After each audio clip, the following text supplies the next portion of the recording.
நபர் வந்து மரணிச்சுட்டாங்க. அவங்க ஹஜ் உம்ரா எதுவும் பண்ணாம அவங்களுக்கு எதுவும் கிடையாது.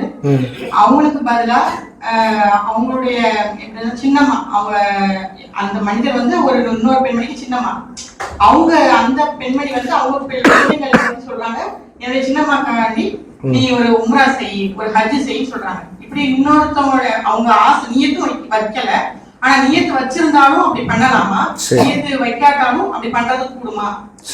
மத்தவங்களுக்காண்டி ஹஜ் உம்ரா செய்யலாமா? சகோதரர் என்ன கேக்குறாங்கன்னா, மற்றவர்களுக்காக அவர்களுடைய மரணத்துக்கு பிறகு நாம ஹஜ் உம்ரா செய்யலாமா அப்படின்னு கேக்குறாங்க.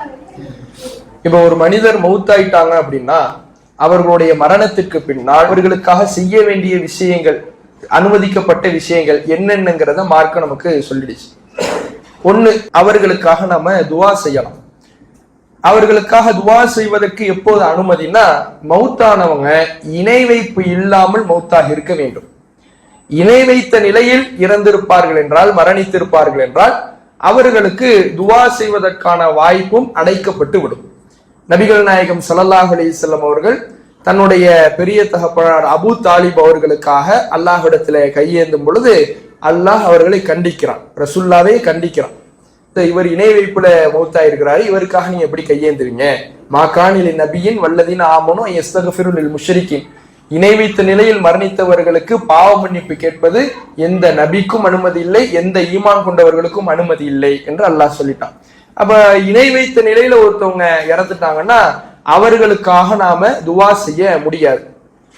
அவர்களுக்காக துவாவே செய்ய முடியாதுன்னா, அவர்கள் இணை வைத்த நிலையில் மரணித்த பிறகு அவர்கள் நரகவாதிகள் என்று உறுதியாகிவிட்டது என்று குர்ஆன்ல அல்லாஹ் சொல்லி இருக்கிற காரணத்தினால அவர்களுக்காக எந்த நல்லறமும் செய்ய முடியாது, துவாவே கேட்க முடியாதுன்னா மற்ற நல்லறங்களும் என்ன செய்யப்படாது, அவர்கள் சார்பாக இறைவனிடத்தில் ஏற்றுக்கொள்ளப்படாது.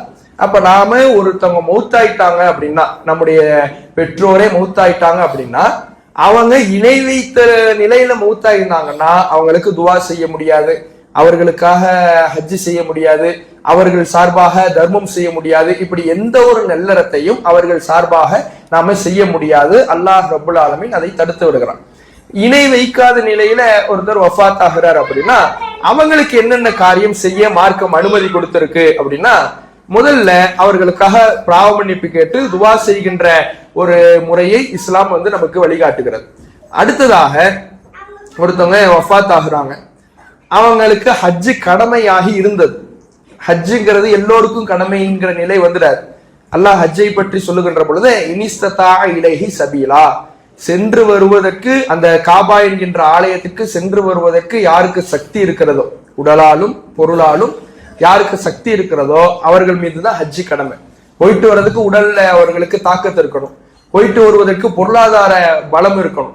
இதற்கு யாருக்கு பலம் இருக்கிறதோ சக்தி இருக்கிறதோ அவர்களுக்குத்தான் ஹஜ்ஜி என்பது கடமையாயிடும். இப்படி ஹஜ்ஜி அவங்களுக்கு மௌத்தானவங்களுக்கு கடமையாகி இருந்தால் அதை நிறைவேற்றுவதற்கு நமக்கு அனுமதி இருக்கிறது. அல்லாஹ்வுடைய தூதர் அவர்கள்ட்ட ஒருத்தவங்க வந்து கேட்கிறாங்க, என்னுடைய தகப்பனாருக்கு ஹஜ்ஜி கடமையாகி இருந்த நிலையில் அவங்க வஃபாத் ஆயிட்டாங்க, அவங்க சார்பா நான் ஹஜ்ஜி செய்யலாமா அப்படின்னு கேட்கும் பொழுது நபிகள் நாயகம் ஸல்லல்லாஹு அலைஹி வஸல்லம் அவர்கள் தாராளமாக செய்யலாம். ஏன்னா அது அல்லாஹ்விடத்தில் இருக்கக்கூடிய ஒரு கடன். அல்லாஹ்விடத்துல ஒரு கடன் இருக்குன்னா, இப்ப உலகத்துல ஒரு கடன் இருக்குன்னா அதை யார் நிறைவேற்றணும்? வாரிசு, பெத்த பிள்ளைங்க தான் நிறைவேற்றணும்.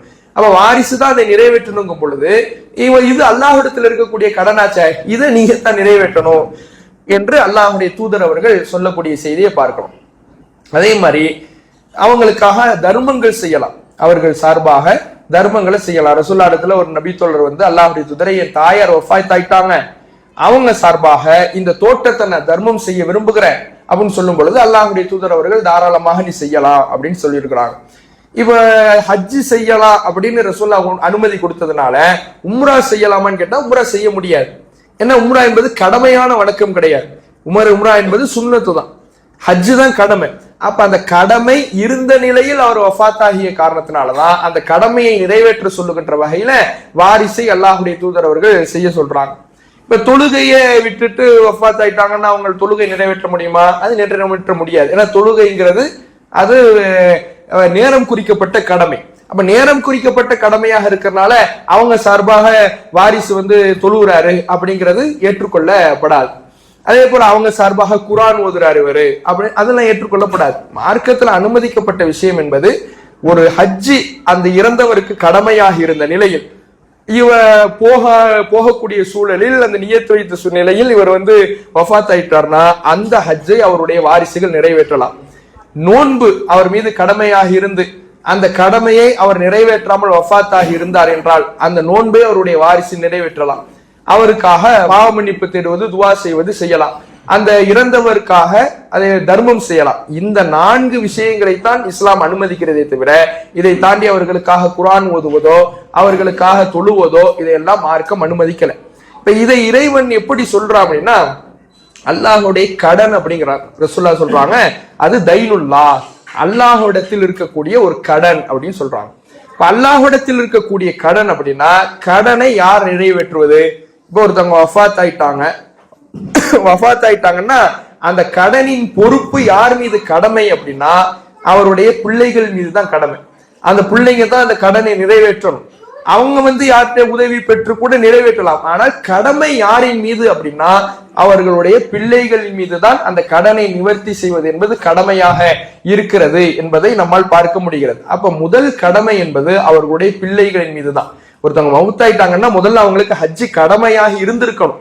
கடமையாக இருந்தாதான் அந்த ஹஜ்ஜை நிறைவேற்ற முடியும். கடமையே ஆகலைன்னா நிறைவேற்ற முடியாது. ஏன்னா உம்ரா கடமை இல்லைங்கிறதுனாலதான் உம்ராவை இறந்தவர்களுக்காக செய்வதற்கு மார்க்கம் அனுமதி கொடுக்கல. ஏன்னா அது கடமையே கிடையாது. கடமை இல்லை என்கின்ற பொழுது அது ஒருவரின் மீது குற்றமாக நிற்காது. அதை அல்லாஹ்விடத்தில் ஒரு கடனாக நிற்காது. அப்ப மௌத்தானவரின் மீது முதல்ல அந்த ஹஜ்ஜு கடமையாக இருந்ததா அப்படிங்கிறத பார்க்கணும்.